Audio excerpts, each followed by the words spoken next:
경찰에 걸리지 않았다는 이유로 나는 좀 깨끗하고 그들은 더 악하고 이렇게 판단할 수 없지 않습니까?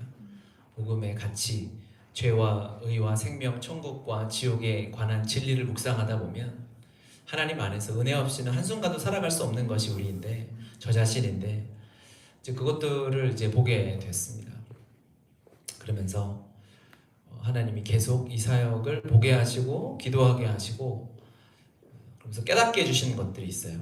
이 사역이 얼마나 하나님 정말 기뻐하시는 사역이구나. 이 사역을 왜 끝까지 해야 하는가? 하나님이 이 사역을 왜 사용하시는가? 그것들에 대한 나눔을 잠시 이렇게 하려고 합니다. 하나님 말씀을 한번 보도록 하겠습니다. 누가복음 8장 26절에서 39절인데요.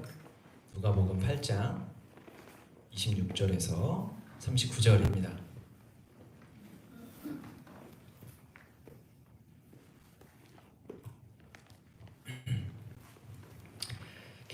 성경 있으신 분들은 같이 읽어주시면 좋을 것 같고요.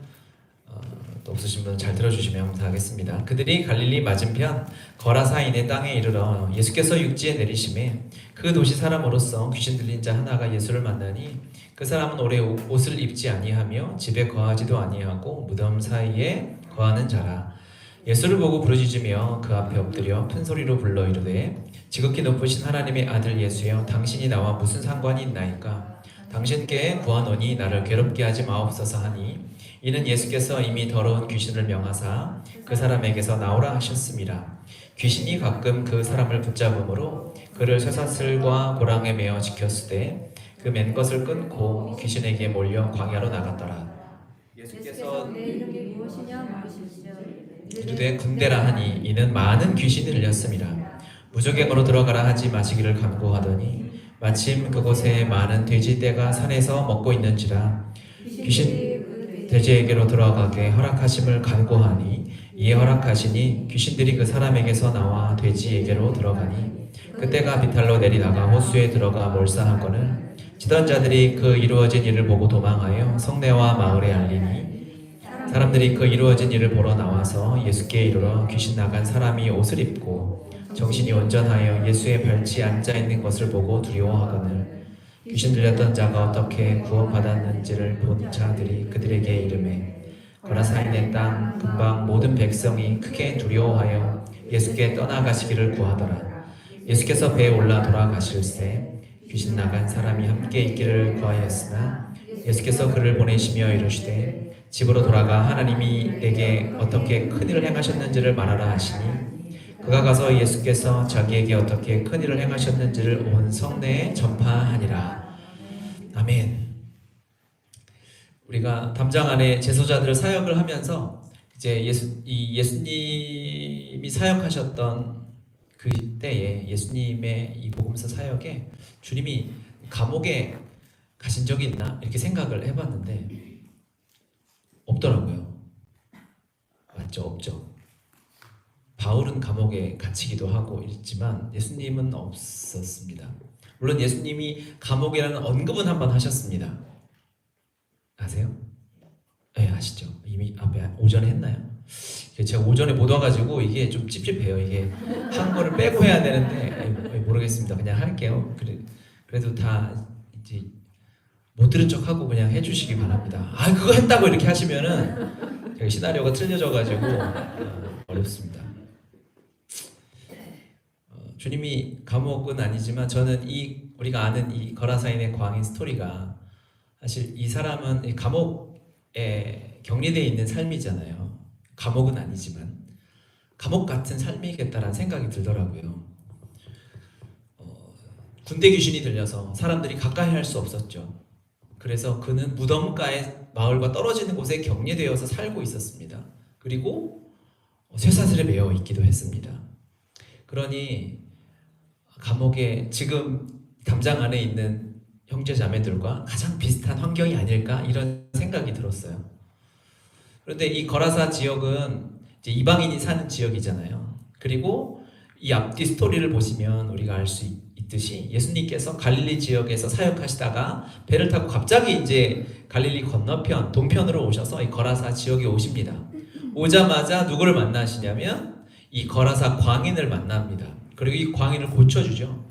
광인이 귀신 들려 있는데 주님 앞에 엎드리지 않습니까? 주님의 진리 앞에 복음 앞에 세상에 어떤 것도 반항할 수 없죠. 그래서 엎드려지면서 나를 살려달라고, 나를 무적행에 떨어뜨리지 말라고 귀신이 주님께 간구합니다. 주님께서 그래도 허락하시죠. 그래 돼지떼에게 들어가라라고 해서 돼지떼에 들어가고 돼지떼가 몰살하는 장면. 그랬더니 그 마을 사람들이 와서 예수님이 이곳에 있지 말고 떠나가 달라고 이렇게 요청을 하잖아요.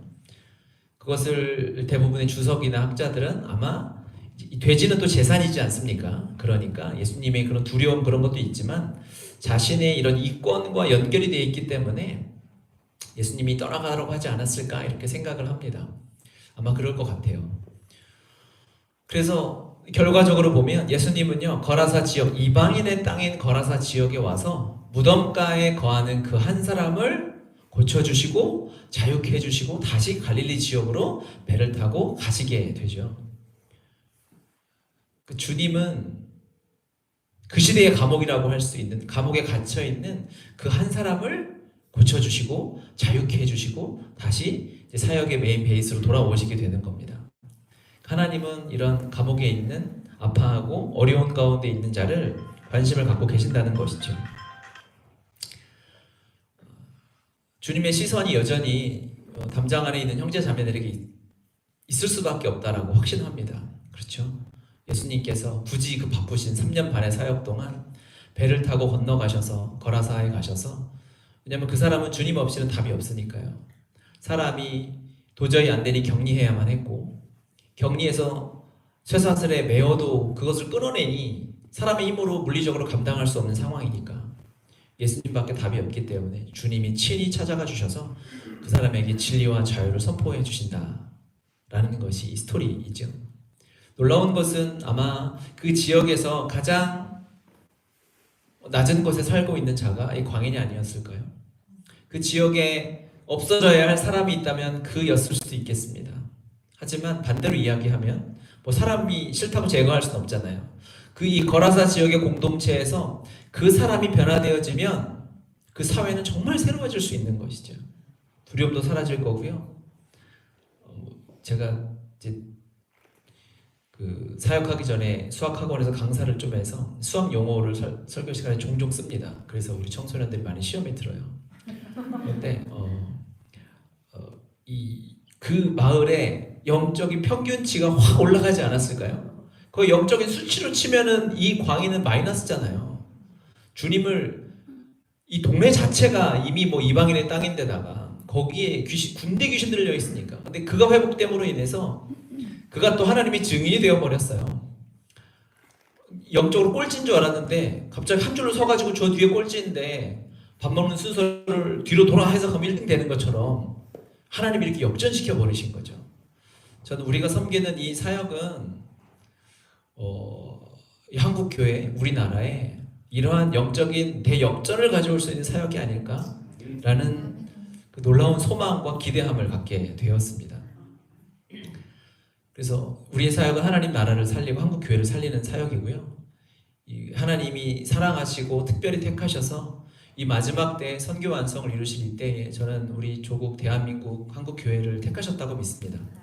우리가 선교 역사를 알듯이 이 나라는 특별한 나라잖아요. 대단한 나라잖아요. 사람보다 성경이 먼저 들어왔고 평생 이 한반도 역사상 복음이라고 들어볼 수 없었던 우상 숭배와 유교와 불교의 문화가 가득한 이곳에서 수십 년 만에 교회가 수천 개 세워지는 그 하나님의 선교학자들이 초대 교회보다 더하다고 평가할 만큼 놀라운 부흥을 우리가 경험했지 않습니까? 그것은 하나님이 특별히 택하신 계획이 있다라고 저는 믿습니다. 이제 우리가 다시 회복되어서 그 하나님의 꿈을 이루어드릴 사명이 있다고 믿고 우리가 동일하게 다 그것을 믿고 계시죠. 그렇다면 한국교회가 새로워지고 이 나라가, 이 사회가 주님 앞에 예수님으로 대한민국이 소문날 수 있는 길은 이 사역이 핵심 중에 핵심이겠구나라는 생각을 했습니다. 그래서 우리의 사역은 하면 할수록 놀라운 일이고 사실 제목이 하나님 나라의 이 펀딩 투자잖아요. 가성비는 최고다.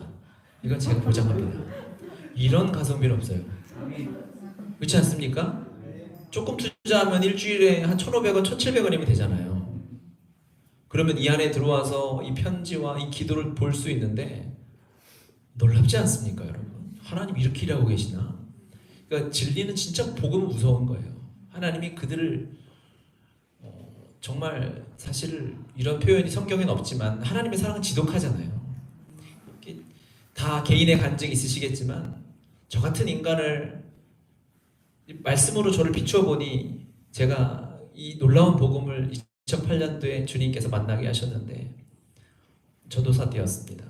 복음이 날 비추는데 내가 전도사고 사역자고 선교단체에서 10년 넘게 사역하고 막 이랬는데 알고 봤더니 와, 내가 갈 곳이 지옥이라는 걸 정확히 알겠더라고요. 내가 하나님 앞에 의로운 척하는 적이 있었으나 나 혼자 있을 때 아무도 날 보지 않을 때 내가 도저히 해결할 수 없는 죄의 종으로 살고 있었던 모습, 그거는 주님과 저는 알죠. 말씀의 빛이 저를 비추는데 그때 하나님 앞에 제가 깨닫고 이야기했습니다. 아, 하나님 이제 깨달았습니다. 아, 네, 제가 이제 지옥에 가겠군요 라고 너무 정확히 깨달았어요. 사실 이게 너무 큰 충격이니까 슬프지도 않더라고요. 그냥 무슨 느낌이 아직도 그 감정이 있는데 말씀 앞에서. 근데 그 순간 하나님이 저를 포기할 수 없다는 걸 알았어요. 그렇기 때문에 죄인인 김병규는 2000년 전에 그리스도와 함께 십자가에 못 박혔고 이제 네가 사는 것이 아니고 내가 살 거야 라고 말씀하셨어요. 그래서 다 포기할 수밖에 없었던, 지옥 갈 자가 하나님이 일할 수 없잖아요. 지옥 갈 수밖에 없는 존재였는데 하나님이 구원하셔서 그때 제가 하나님 앞에 하나님이 다시 나를 그런 나를 포기하지 아니하시고 하나님의 자녀 삼아 주신다는 것을 깨닫고 제가 하나님 앞에 기도를 드렸습니다. 주님 너무 감사합니다. 그런데 제가 앞에서 마이크 들고 설교하고 사역하고 살았던 그 과거를 완전한 배신이잖아요. 하나님의 은혜로 사역자로 살아가는데 여전히 죄의 종으로 살고 있었던 거죠. 돈을 사랑하고 음란하고 사람들의 인정과 평판에 목매어서 끌려다니는 삶을 살았던 그 과거가 너무 부끄러워서 주님, 저는 구원해 주셔서 제가 지금 죽어도 천국에 간다는 건 이제 아멘입니다. 그런데 양심상 여러분들이 동의를 안 하시지만 저는 저를 알잖아요. 비슷하긴 할 수도 있습니다. 그런데 제가 더 사역자로 사는 것은 양심상 주님 어렵고, 주님 혹시 하나님 나라의 당신의 교회에 봉사할 자리가 있으면 청소하는 분들을 비하하는 건 아니고 저 구석에서 주보 접고 청소하는 일만 해도 괜찮으니 저를 그렇게 써주십시오라고 주님 앞에 진심의 기도를 드렸습니다. 그랬더니 주님이 다시 한번 열방의 선교를 위해서, 북한 선교를 위해서 네가 나를 위해 헌신해 줄 수 있겠니라고 제 마음에 물어봐 주셨어요. 그때부터 이제 저는 제 삶에 고민은 없습니다. 주님이 말씀하시면 지옥 갈 놈을 건져놨으면 이 사역은 내가 할 수 있나 없나 이런 건 있으면 안 되잖아요. 아니 제가, 여러분 말고 제가, 그렇죠? 아니 주님 사역하다가 완전히 배신하고 명찰은 전도사 명찰 달고 그리스도인이다, 좋은 리더다 그런 칭찬 듣고 살다가 딱 성적표 받아봤는데 지옥행 티켓이 제 삶인 거예요. 그런데 하나님이 그것을 찢어버리시고 그렇기 때문에 내가 널 위해 죽었어라고 말씀해 주시는데 그 뒤의 삶은 주님 말씀하시면 주님 저한테 설명하지 마시고 명령만 하십시오. 그럼 제가 순종하겠습니다. 그래서 이것도 이렇게 끌려왔는데 그래서 그 뒤로 주님이 말씀하시면 합니다. 어느 날은 사역에 초청이 들어와서 목사님 설교를 하래요. 어디냐 그랬더니 유아부 성경학교 설교를 하래요. 그럼 그때 저를 격려해 주셔야 됩니다.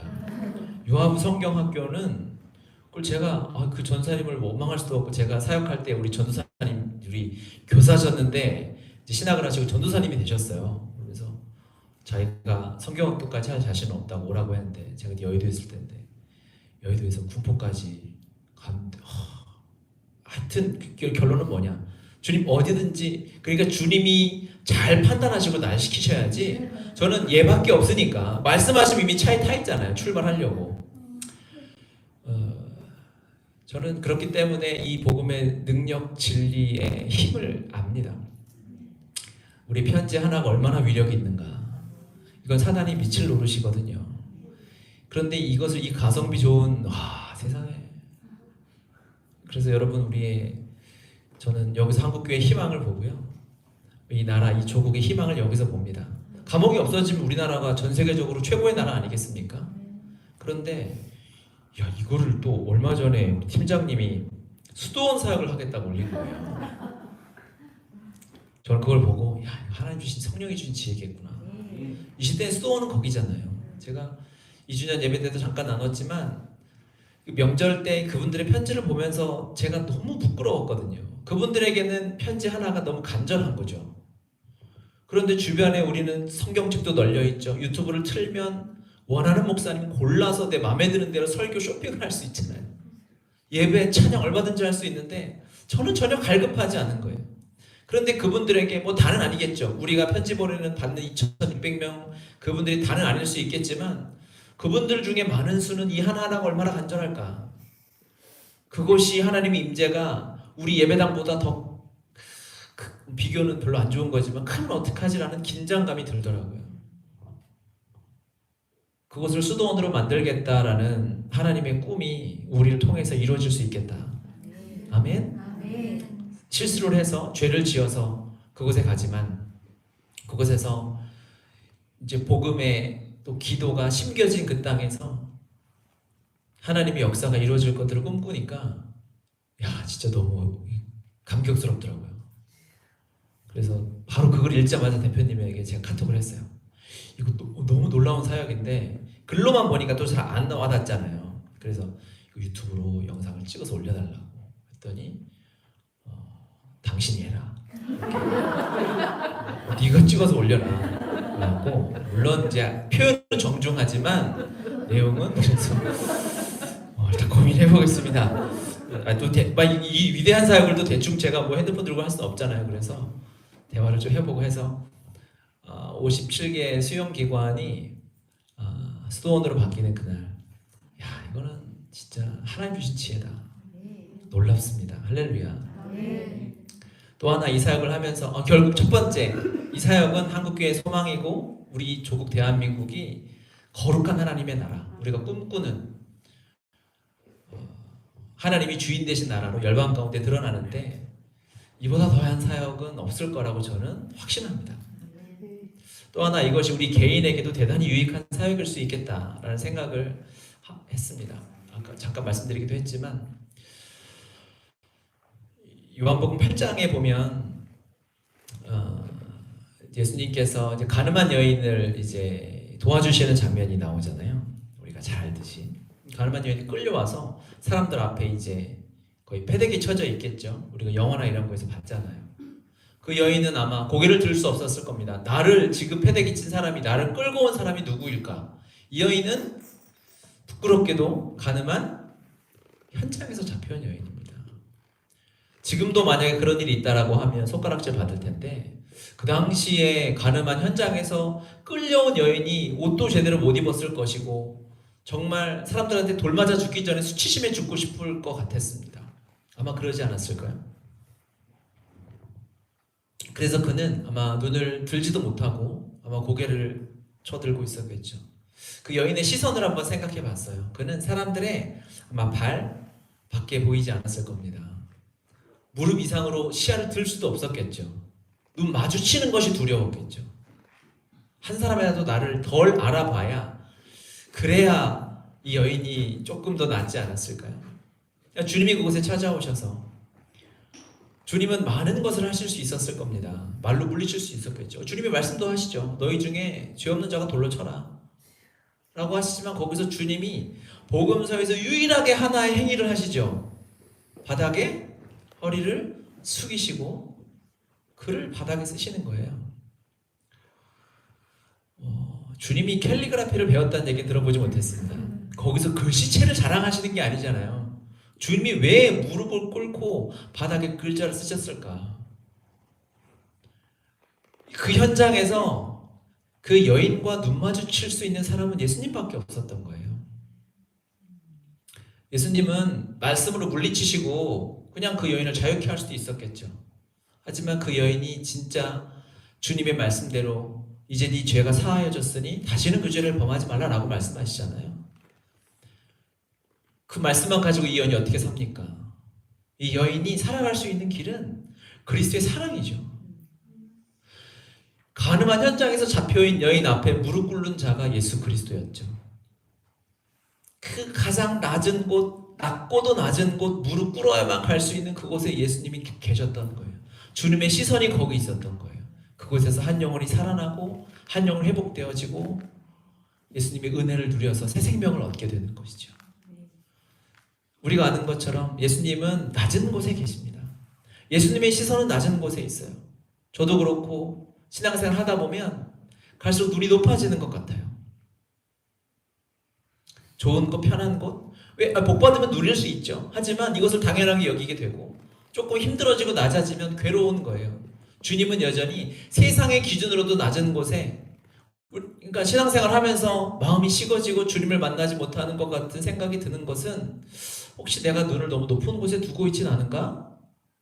라는 점검을 우리가 좀 해볼 필요가 있는 거죠. 낮은 곳에 가면 주님을 만나게 됩니다. 할렐루야죠. 주님 그곳에 계세요. 저는 예전부터 이제 컴패션이라는 이제 NGO 단체죠. 그것을 통해서 후원을 하고 있는데, 이제 컴패션은 한 달에 45,000원을 내면 그 돈을 가지고 이제 전 세계 빈민들 아이들을 약 주고 먹이고 이제 양육하는 일을 하는 단체입니다. 근데 그것을 통해서 이제 목회자들 비전 트립을 한번 갔었는데 필리핀에 갔습니다. 필리핀 마닐라로 갔어요. 마닐라 수도잖아요. 뭐 큰 빌딩이 있고 그렇습니다. 그런데 거기서 차로 15분 가니까 상상할 수 없는 환경에서 살아가고 있더라고요. 제가 갔던 마을은 이제 마닐라에서 차로 한 5분 10분입니다. 차를 세우고 차를 이제 버스가 가니까 그냥 큰 도로예요. 근데 길가에 세우더니 한 2, 3분 걸어 들어갔는데 이면도로 같은 데로 걸어 들어가니까 집이 있는데 집이 필로티 구조예요. 필로티 구조 뭔지 아시죠? 주차장 1층이 있고 기둥으로 1층을 세우고 이렇게. 근데 우리가 생각하는 이런 빌라의 필로티 구조가 아니고 거기는 비가 한 번 오면 배수 시설이 안 되니까 막 한 5분 10분 만에 허리까지 차는 거예요. 그래서 집을 이제 나무를 세워서 이제 1층을 그렇게 만들어야만 그 사람들이 살 수 있는 거죠. 그래서 거의 이제 1층은 그러면 어떻게 됐을까요? 깔끔하게 우리처럼 시멘트가 아니고 그냥 진흙입니다. 그냥 쓰레기장과 다름이 없습니다. 그 위에 이제 나무 계단이라고 해야 되나 사다리라고 해야 되나 그런 것들을 밟고 올라가면 정확하게 우리 여기 화장실만한 사이즈의 4가족, 5가족 이렇게 살아요. 상상할 수 없는 환경이죠. 그곳에 아이들에게 이제 서울에서 목사님들이 같이 갔으니까 저야 작은 교회지만 큰 교회 목사님들 계셨어요. 뭐 그분들 거기서 그 마음으로 막 집 하나 해주는 거 쉬운 일일 수 있죠. 그 아이 컴패션에서 도움을 받는 아이에게 뭐가 필요하냐, 여기 목사님들 오셨으니까 하나 가지고 싶은 거나 소원이 있으면 이야기하면 들어주겠다. 조그만 집 하나, 우리 아빠가 일할 수 있는 조그만 트럭 하나 해달라고 해도 충분히 해줄 수 있는 분들이 많았어요. 그런데 아이의 소원이 그 집에 이제 창문이 있어요. 창문이라고 하기보다 하여튼 뚫려 있어요.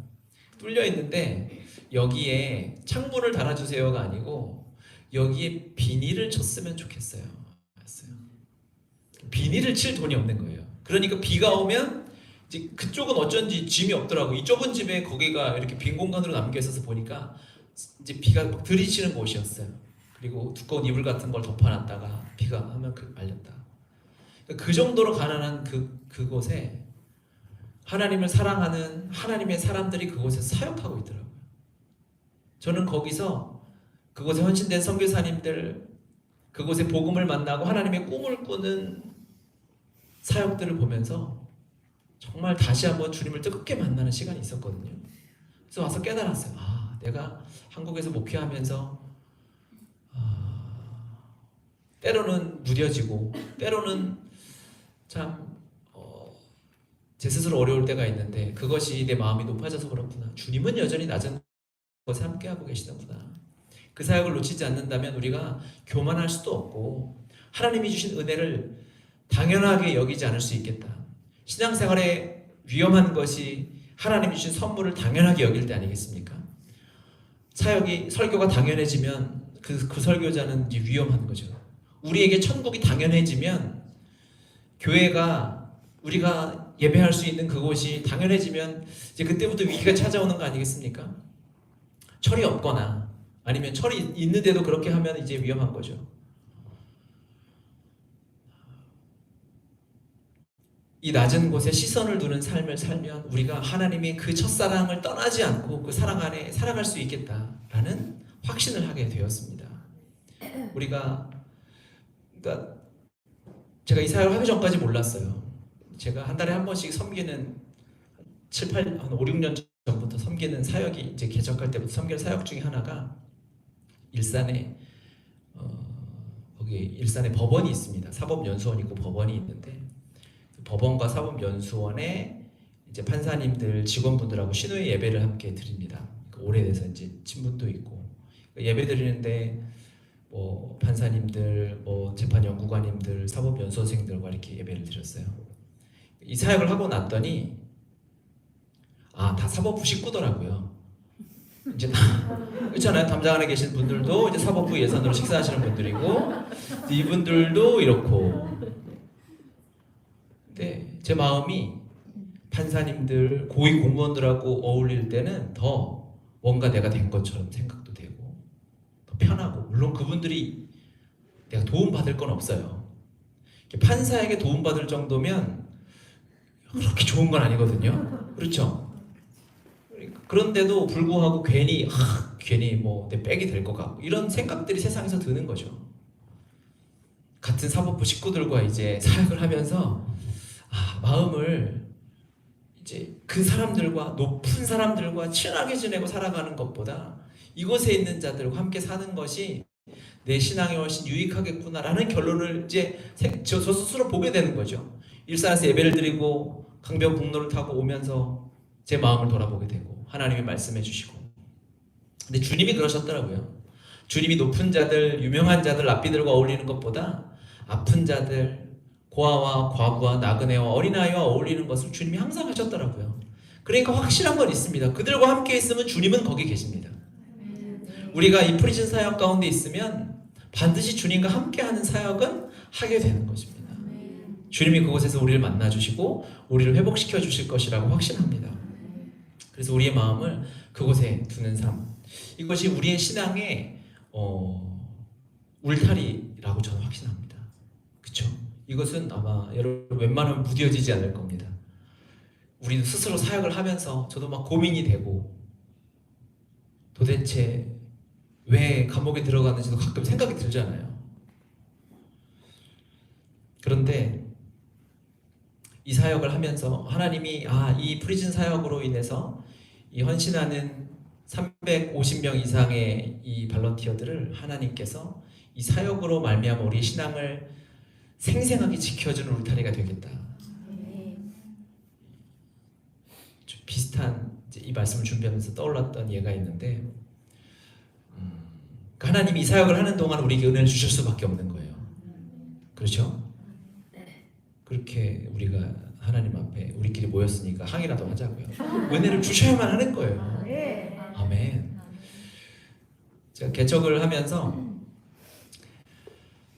뭐 이제 막 어떤 분리 개척 이런 게 아니고 이제 그냥 사임하고 이제 기도하면서 하나님 유도하시 따라간다 해가지고 이렇게 나왔습니다. 그때 저희 가정에 이제 아내가 넷째를 임신하고 있었을 때입니다. 누굴 입양한 게 아니고 이제 순수 생산한 넷째 아이를 임신하고 있을 때, 어쨌든 이제 살아가야 되는 재정적인 걱정이 들잖아요. 뭐 먹고 살지 이런 고민과 걱정이 들 때 제가 컴패션 얘기를 잠깐 드렸는데 이제 컴패션에 한 달에 45,000원 아이를 후원하게 된 계기는 션이라는 연예인이 있지 않습니까? 요즘에 달리기 엄청 하는 그 연예인이 한번 예배 때 간증을 하는데 자기는 아이가 100명이라는 거예요. 그럴 리가 없잖아요. 사람이 그렇게 낳을 수 없잖아요. 물고기가 아닌 이상. 근데 그래서 잘 들어봤더니 이제 그분은 어쨌든 하나님 주신 이 재정의 사이즈가 좀 있으니까 45,000원씩 100명의 아이를 후원하고 있다는 거예요. 물론 그 돈이 엄청 큰 돈이지만 자기가 연예인이고 또 이렇게 해서 워낙에 주신 재정의 덩어리가 크니까 그 비율에 의해서 하면 자기 이렇게 큰 건 아니다. 하지만 100명의 아이를 품고 있다라고 하는 제가 결혼 전에 그 설교를 들었는데 거룩한 약간 화가 났어요. 이야, 내가 100명은 못해도 한 명은 할 수 있지? 라고 생각을 해서 이제 신학생 때였습니다. 한 명을 이제 2008년에 한 명을 후원하기 시작을 했어요. 너무 귀한 거예요. 45,000원의 재정은 뭐 큰 돈이면 큰 돈이겠지만 사실 그건 없어도 우리는 살 수 있잖아요. 그런데 그 남미의 아프리카의 동남아의 힘든 지역에서는 그 돈이면 아이가 먹고 교육받고 옷 입고 약 먹고 살 수 있는 거예요. 한 영혼을 살리는 거죠. 그 영혼을 살리고 그 아이들이 후원자를 어떻게 생각하는지를 제가 알기 때문에 이 사역이 너무 귀한 거예요. 그래서 아내랑 결혼을 했어요. 결혼하고 야 이거 하나씩 하자. 나 하고 있으니까 너 해라 해가지고 이제 2명이 됐어요. 첫째를 낳습니다. 아 우리 한 명당 한 명은 하자. 그래서 한 명을 더 했어요. 둘째를 낳았어요. 이제 4명이 됐습니다. 근데 개척을 했네요. 그러면 2명이면 9만 원이잖아요. 4명이면 18만 원입니다. 다 부자신 것 같은데 한 달에 18만 원이 여러분 이 개척 이 교회 목사에게는 이게 큰 돈입니다. 고민을 하겠죠. 하나님. 이걸 주님도 상황을 아시니까 주님도 이해해 주실 것 같은 거예요. 그래서 이거 당분간 이렇게 해야 되나 싶은데 하나님 우리에게 맡긴 영혼이라는 생각이 들더라고요. 돈이 없다고 아이를 둘째 낳았는데 아우 야 너 다시 들어가라 할 수 없잖아요. 그러니까 어른들이 그런 말씀 많이 하셨어요. 아이가 세상 요즘에는 막 이렇게 애 태어나면 뭐 대학 가는 1억 든다 그래서 막 고민해서 아이 안 낳고 하는 이 세상 사람들도 있잖아요. 그런데 어른들이 애들은 자기 먹을 건 다 갖고 태어난다 이런 말 하죠. 뭐 믿음을 떠나서 그렇죠. 우리 하나님이 먹이신다는 믿음이 있었지만 이 아이들도 우리 가정에 이 4명의 아이를 후원을 맡겨주셨을 때는 하나님께서 이 아이들을 입히시고 먹이시겠다라는 생각이 들더라고요. 그리고 만약에 안 주시면 하나님이 수입을 안 주시면 후원을 할 수가 없잖아요. 근데 이 아이들이 제 아이가 아니고 하나님의 자녀들이더라고요. 그때 깨달았어. 하나님이 우리 가정이 이 아이 4명을 책임지고 있으니까 이 재정을 주실 수밖에 없겠구나. 그래서 저희들이 이제 우리끼리 농담으로 인질이라고 불렀습니다. 얘네들 때문에라도 한 달에 20만 원을 무조건 주셔야 되는 거예요. 그러겠죠? 안 주시면 뭐 어떻게 하겠어요? 제가 도둑질 할 수는 없잖아요. 그러니까 하나님이 이 아이들을 사랑해서 주시겠구나. 그래서 인질 4명을 볼모로 잡고 이제 개척을 시작해서 지금까지 감사하게 한 달도 끊이지 않고 이제 후원을 하게 된 거죠. 하나님 나라에 2,500명을 우리가 거룩한 인질로 잡은 거죠. 우리가 신앙생활 하다 보면 진짜 우리끼리 얘기니까 진짜 성경 보기 싫을 짜증날 때도 있잖아요. 기도? 들어야 기도를 하지 이런 생각이 들 때가 있잖아요. 그렇죠?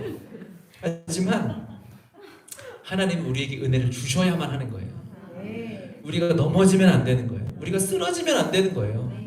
우리 이 350명의 후원자들이 넘어지면 난리 나는 거죠. 이 영적인 폭동이 감옥에서 일어나는 거예요. 그렇지 않습니까? 우리 실험 안 해봐도 상상만 해봐도 돼요. 대표님이 약간 하나님은 화나가서 카톡을 다 없애버리고 하루아침에 이런 방구 없이 끊기는 거야. 그러면 여러분이 각자 그걸 임성규사님처럼 매일 묵상을 이렇게 쓰겠어요? 답장이 오겠죠. 이런 묵상 매일 그렇게 안 하겠지만 하여튼 막 이 영적인 폭동이 감옥에서 일어나니까 하나님이 은혜를 공급해 줄 수밖에 없는 거죠. 그러니까 이게 우리가 은혜를 받는 건지 인지를 잡은 건지 모르겠지만 여기에 발을 담그고 있으면 가장 낮은 곳 은혜는 어쨌든 저수지에 물을 채우면 밑에서부터 찹니다. 그렇죠? 우리가 생각해도 그분들이 정말 힘들고 어려운 가운데 있기 때문에 그들과 함께 우리가 무릎 꿇고 예수님처럼 그들과 눈 마주치고 있으면 이제 그곳에서부터 하나님의 은혜가 쌓여가는 것이죠. 그러니까 하나님 살아계시다면, 하나님이 여전히 말씀하신다면 우리부터 말씀을 듣고 살아난다고 저는 믿습니다. 할렐루야. 이 위대한 사역. 그래서 여러분들은 웬만하면 시험 드시면 안 돼요. 상처받지 마시고 몸이 아프셔도 안 돼요. 아시겠죠? 너무 여행을 오래 가셔도 안 되고 가셔도 됩니다. 인터넷 다 되니까. 그렇죠? 이 엄청난 사역을 함께 할 수 있어서 너무 감사하고, 우리가 이 결과가 어떨까요? 저는 가끔 꿈을 꿔봅니다. 그곳에서 인생의 가장 절망 중에 절망을 맞이한 그들이 이제 간증하게 될 거예요. 똑같은 간증. 사울의 간증, 사울이 바울 되었던 간증이 그곳에서 터져 나올 거라고 저는 믿습니다.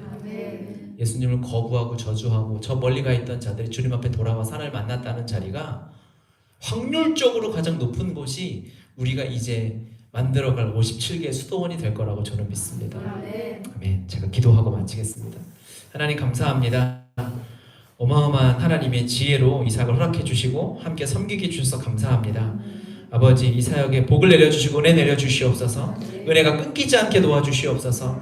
하나님의 큰 사랑과 은혜를 우리가 이미 누렸습니다. 하나님, 그것을 조건 없이 대가 없이 흘려보낼 때에 먼저 헌신한 저희들이 하나님의 풍성한 말씀의 능력과 진리의 은혜를 경험하게 도와주시옵소서.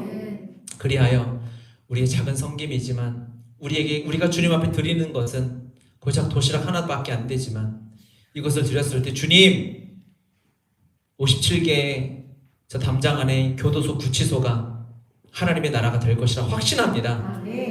복음은 가능한 줄 믿습니다. 우리가 기꺼이 하나님의 꿈을 품고 섬겨서 하나님 나라가 이 땅에 임하고 열방 가운데 온 역사 가운데 이 사역으로 말미암아 우리 조국 대한민국이 하나님이 주인이시라고 고백되어진 역사가 임하도록 주님 역사하시고 사용하여 주시옵소서. 감사드리며 예수님의 이름으로 기도드립니다. 아멘.